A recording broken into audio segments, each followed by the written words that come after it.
नमस्कार मंडळी. आज आहे मार्गशीर्ष महिन्यातील पहिला गुरुवार आणि ह्या गुरुवारापासून ना महालक्ष्मी व्रताची सुरुवात होते. अगदी लहान असल्यापासून शाळेत जात होते ना, तेव्हापासून ह्या व्रताची मी सुरुवात केलेली. मम्मीसोबत हळूहळू पूजा मांडायची, कधीकधी ह्या पूजेची कथा वाचायची आणि लग्न देखील तर मी हे कंटिन्यूस ठेवलेलं, कारण पहिल्यापासूनच करत होते.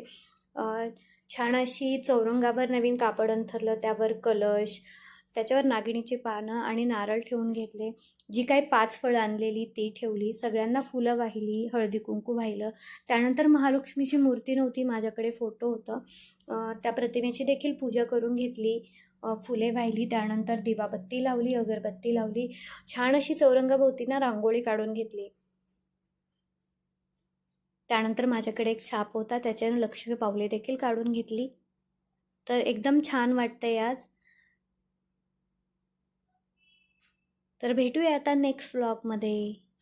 थँक्यू.